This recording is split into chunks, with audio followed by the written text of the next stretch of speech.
E aí, pessoal, tudo bem? Aqui é o professor Fábio Dutra, eu sou professor de Direito Tributário, já fui aprovado no concurso de Auditor Fiscal da Receita Federal e eu estou aqui com vocês hoje para falar de um assunto importante, um assunto que gera muita dúvida. A verdade é que, para onde a gente olha agora na internet, a gente vê notícias sobre reforma tributária.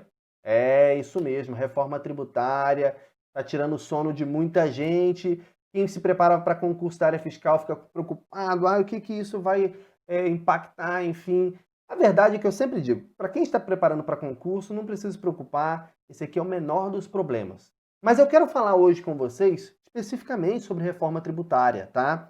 A reforma tributária, a gente vê várias notícias aí. A gente tem duas PECs aí tramitando no Congresso Nacional, tá? E a PEC 45 de 2019 e a PEC, olha aqui, ó, vou abrir aqui para vocês, a PEC 45 de 2019, a PEC 110 de 2019, tá? E aí a gente teve aí esse evento de coronavírus, aquela coisa toda. Por algum tempo esse assunto saiu dos noticiários, mas já está retomando novamente. Já se fala em muitas outras coisas, né? A gente ouve falar aí, ó, a gente ouve falar de desoneração da folha de pagamentos, tá? A gente ouve falar também da redução da alíquota máxima do imposto de renda, que vai lá de 7,5% até 27,5%, né, da desoneração. Vai ser em torno de 23% a 25% e não vai mais poder abater despesas médicas. E aí, como é que fica isso aí? Galera, a verdade é que fala-se muito em uma ampla reforma tributária, mas a gente não sabe qual será efetivamente essa reforma tributária. A gente não sabe o que vai ser deliberado no Congresso Nacional, tá? E se for o caso de lei, o que será sancionado pelo presidente da República. Muita coisa pode acontecer. Claro, se for a nível de PEC, a gente está falando de algo que vai impactar também outros entes da federação. Não apenas os tributos federais, mas estaduais, municipais, enfim, que é o projeto das PECs. Mas o que eu quero falar hoje com vocês, eu vou restringir a nossa análise à medida que nós formos nos deparando com mais notícias, mais informações, nós vamos trazê-las para vocês aqui no nosso canal do YouTube. Mas olha aqui, hoje a gente vai falar, embora a despeito de se falar muito em uma ampla reforma tributária, nós vamos restringir a nossa análise ao projeto de lei 3887 de 2020, que já foi apresentado pelo Poder Executivo Federal no âmbito do Congresso Nacional, tá? E basicamente esse projeto de lei, o objetivo dele é substituir as contribuições ao PIS, PASEP e COFINS pela CBS, né? E a CBS nada mais, nada menos do que Contribuição Social sobre Operações com Bens e Serviços. Então, essa reforma tributária proposta por esse projeto de lei, ela impacta apenas tributos federais e apenas PIS/COFINS, tá? Então ela está unindo aí as duas contribuições e alterando alguns pontos, porque PIS/COFINS, pessoal, já gerou muita polêmica. A legislação é absurda, é muito extensa, muito grande mesmo, tá? Para vocês terem ideia aqui, ó, a gente tem aí, ó, a respeito da PIS/COFINS, a gente tem 118 leis dispondo sobre PIS/COFINS, 110 decretos tratando sobre PIS/COFINS, 212 instruções normativas sobre PIS/COFINS. Olha só uma dessas instruções normativas tem mais de 700 artigos, para vocês terem ideia do tamanho dessa legislação. Agora imagina aí, né, na ótica do contribuinte, para entender tudo isso, enfim. Então o governo propôs a unificação, né, desse projeto de lei, esse projeto de lei pretendendo aí unificar. E aí a gente pensa no seguinte, pessoal, se é um projeto de lei, ele não haverá, então, alteração no texto constitucional. A base constitucional para essa CBS continuará sendo os artigos 195 e 239 da Constituição Federal, tá? O artigo 195, mais especificamente ali em relação à base de incidência, o artigo 239 em relação às destinações, mas o que a gente quer falar aqui com vocês é um pouquinho sobre o que será alterado. Hoje, quando a gente fala em PIS/COFINS, a gente tem o PIS/COFINS no regime não cumulativo, PIS/COFINS no regime cumulativo, tem aquela incidência monofásica, enfim, isso será muito simplificado pela CBS. Esse projeto de lei, basicamente, ele vai abranger a PIS/COFINS, né, sobre receitas, a PIS, PIS/PASEP sobre folhas de salários, né, COFINS sobre receitas, substituindo aí pela CBS sobre receitas. Vai abranger ainda, tá? Porque PIS/COFINS também incidem sobre importação, né? PIS/PASEP sobre importação, COFINS importação vai ser substituído então pela CBS importação, sobre importação, tá? É o que diz o projeto de lei. A base de cálculo a ser utilizada, pessoal, a base de cálculo será a receita bruta. Lembrando que nossa análise vai focar aqui na incidência sobre a receita, tá? A base de cálculo será a receita bruta e esse conceito de receita bruta que a lei, o PL 3887 vai utilizar, é aquele que já consta no decreto-lei, tá?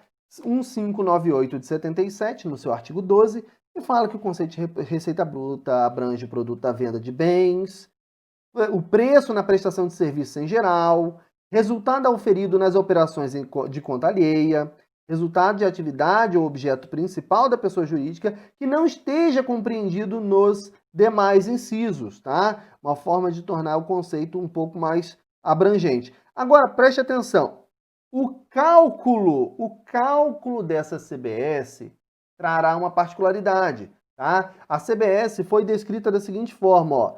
Na base de cálculo da CBS, tá? A base de cálculo é a receita bruta, mas na base de cálculo não integrará, não comporá a base de cálculo o valor correspondente ao ICMS, o valor correspondente ao ISS, os descontos incondicionais concedidos e, preste atenção, o valor da própria CBS. Se a CBS, o valor da contribuição, não integra a sua própria base de cálculo, a gente está falando no cálculo por fora.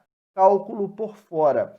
Significa, então, que diferentemente do que ocorria com o PIS/COFINS, em que o cálculo era por dentro, ou seja, o valor da contribuição estava contido na sua própria base de cálculo, é isso mesmo. Tá? Eu vou mostrar um exemplo numérico para vocês, mas basicamente é isso. É interessante observarmos aqui, olha, que o PIS/COFINS inicialmente previa o ICMS na composição da sua base de cálculo. Esse assunto aqui teve uma polêmica gigante no âmbito do Supremo Tribunal Federal, já tendo decidido a Suprema Corte que o ICMS não pode compor a base de cálculo do PIS/COFINS, então a CBS já elimina o ICMS da base de cálculo de PIS/COFINS, tá bom?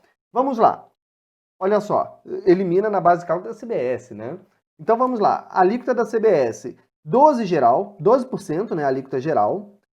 O caso específico são as instituições financeiras, que têm a alíquota de 5,8%, tá? E as alíquotas monofásicas sem alteração. Tá? Sem alteração. Aí, pessoal, a gente tem o seguinte, olha só.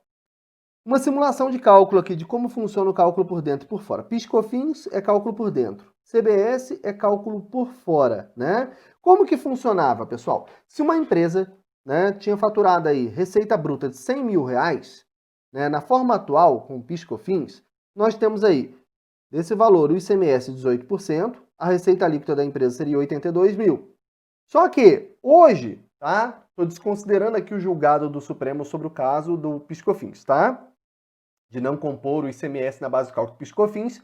Basicamente, o cálculo era, a base de cálculo dessas contribuições era o valor cheio, 100 mil reais. E a alíquota de 9,25 no regime não cumulativo, 7,6 para COFINS e 1,65 para PIS/PASEP. Totalizando o valor de 100 mil multiplicado por 9,25%, 9,250.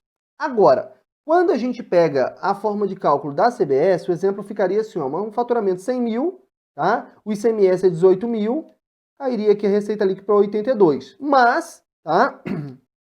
Para fins de cálculo da CBS, nós temos que retirar dessa base de cálculo, dessa receita líquida, o próprio valor da CBS, tá? O próprio valor da CBS. Então, a contribuição, que agora tem a alíquota de 12%, que é a alíquota geral, ela não vai incidir sobre 100 mil, tá? E também não vai incidir sobre 82 mil, descontando só o ICMS. Veja, se a incidência fosse 82 mil, tá? Haveria sido descontado apenas o ICMS. Mas, na verdade, nós temos que descontar o ICMS e o valor dessa própria contribuição, antes mesmo de calculá-la. Tem uma formulazinha para se calcular isso aí, tá? Mas a gente chega ao valor aqui de 8.785, então a gente pode fazer essa comparação aí, tá? Agora olha o seguinte, valor da mercadoria, né? Como que ficaria na nota fiscal? Vamos pensar a nota fiscal no valor total de 100 mil. O valor da mercadoria seria de 73 mil, tá? O valor da CBS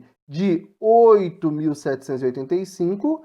Opa, saiu errado aqui, ó. O valor do ICMS, vamos anular aqui, ó. O valor do ICMS, 18 mil, tá? 18 mil. E o valor da nota total da nota fiscal, se a gente somar tudo isso aqui, vai bater 100 mil reais, tá? Que seria, então, o valor total da nota fiscal. Avançando um pouquinho. Créditos da CBS, né? Como essa CBS vai ser instituída apenas no regime não cumulativo, não vai ter mais aquele regime cumulativo, tá? De PIS e COFINS, a gente tem a seguinte situação. O crédito de CBS, a pessoa jurídica sujeita à CBS, poderá se apropriar do valor da CBS destacada na nota fiscal de bens e serviços. Então, a empresa que compra a mercadoria desta empresa aqui que emitiu a nota fiscal, ela vai escriturar um crédito de 8.785, tá bom? Ao fim de cada trimestre calendário, o saldo de créditos de CBS poderá ser utilizado para compensação ou ressarcimento. Existem algumas outras regras sobre o crédito, mas a gente está fazendo aqui apenas uma análise geral, afinal, muita coisa pode ser alterada aí no curso do processo legislativo desse projeto de lei, tá bom? Então, ao fim de cada trimestre, o contribuinte pode solicitar ali a compensação com outros créditos, tá? Ou ressarcimento, beleza? Imunidade. São imunes as entidades beneficentes de assistência social, que atendem às exigências estabelecidas pela legislação, nos termos do parágrafo 195, parágrafo 7 do artigo 195 da Constituição. A gente tem lá realmente uma imunidade sobre as contribuições de Seguridade Social. Como essas contribuições aqui entram no rol de contribuições de Seguridade Social, a imunidade se estende a elas, tá? E ainda isenção. Foi prevista a isenção sobre templos de qualquer culto, partidos políticos, né, incluídas suas fundações, sindicatos, federações, confederações e ainda condomínios edilícios residenciais. Tá? Olha, a OAB já se manifestou sobre essa reforma tributária proposta pelo Poder Executivo Federal, fazendo várias considerações, dizendo que o rol de entidades isentas teria que ser ampliado, que teria que prever ali um prazo máximo para ressarcimento daquele crédito quando sobrar ali um saldo credor no trimestre calendário, enfim, várias propostas ali foram feitas, né, sugestões, mas o que a gente tem aqui como projeto de lei atualmente é isso aqui. Eventuais alterações a gente vai comentando com vocês, tá bom, pessoal? E para não deixar aqui de falar aqui, eu queria deixar o meu Instagram com vocês, para vocês tirarem dúvidas, sugestões de conteúdo. Nós estamos aqui para trazer um conteúdo que agregue para você. Olha só, eu vou deixar também o convite para você se inscrever no meu canal. Se inscreva agora, porque a gente vai postar uma série de vídeos sobre concursos, sobre tributos de um modo geral, né, trazendo as nossas aulas, nossos conteúdos aqui. E eu espero que isso sirva para você. Então você pode se inscrever, deixar o like aí e, claro, ativar o sininho para você ser notificado sempre que eu postar um conteúdo novo. O meu Instagram está aqui no link da descrição também. Você pode falar comigo por lá. Beleza, pessoal? Então é isso. Eu agradeço a presença de vocês e nos vemos no próximo vídeo.